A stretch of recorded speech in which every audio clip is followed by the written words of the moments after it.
You see it happen on your social media feed. A public figure, an artist, or even a regular person says or does the wrong thing.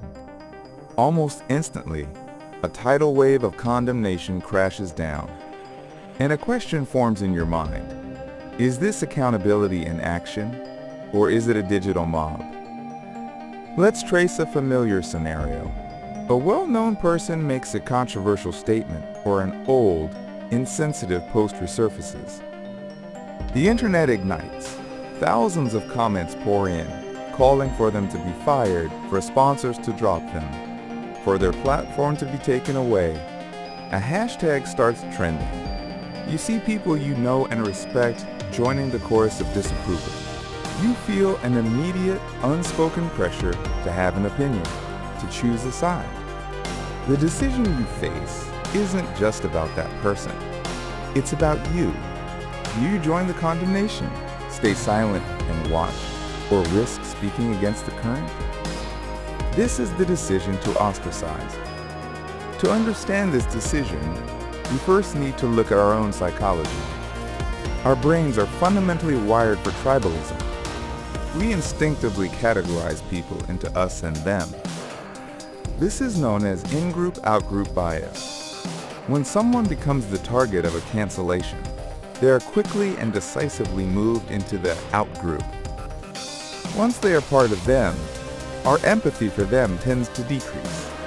They stop being a complex individual and become a simplified symbol of an idea we reject. This process makes it much easier to participate in public shaming.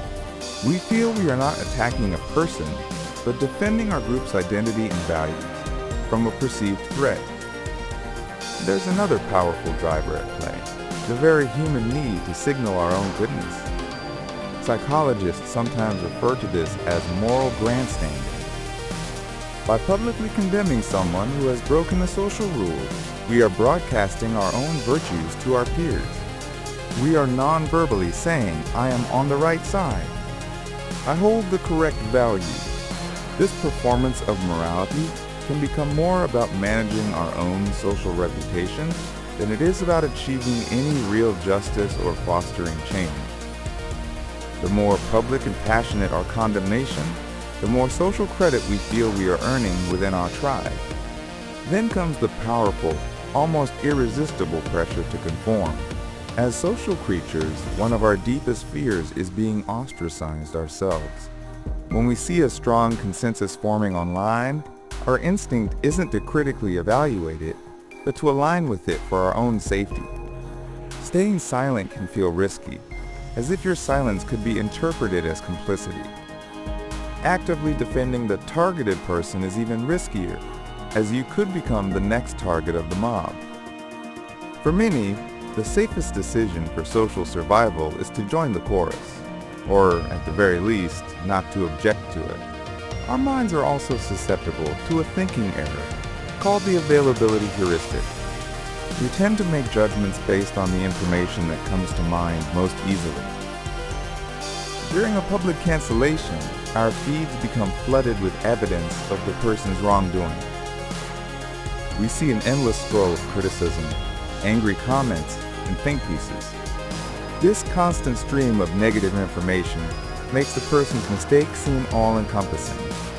We begin to see it not as a single error, but as the defining feature of their entire character. We lose perspective.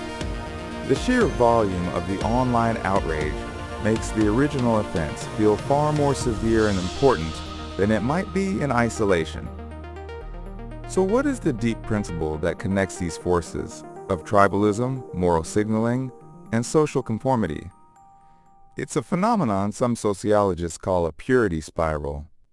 A purity spiral happens when a group becomes collectively committed to a certain moral ideal. To prove their commitment, members begin to compete to appear more devout and morally pure than one another. This constant competition relentlessly raises the standards for what is considered acceptable behavior. An opinion that was acceptable yesterday can become a fireable offense today. The decision to cancel someone is often driven by a deep, collective anxiety about being seen as impure ourselves. We cast someone out to prove our own virtue and protect our standing. The goal shifts from solving a problem to purifying the group, and the group becomes smaller and more rigid with every person who is cast out. So how can you navigate this intense pressure and make a wiser decision for yourself? The solution is to consciously introduce a moment of deliberate thought. Practice a simple two-step process. Pause and differentiate. First, pause. Resist the powerful emotional urge to form an immediate judgment or post a reactive comment. Give yourself time to think. Second, differentiate. Separate the action from the person and distinguish between a call for accountability and the demand for social annihilation. By refusing the instant binary choice between good person and evil person, you reclaim your own judgment from the pull of the digital crowd. Because the wisest decisions are rarely made in a mob,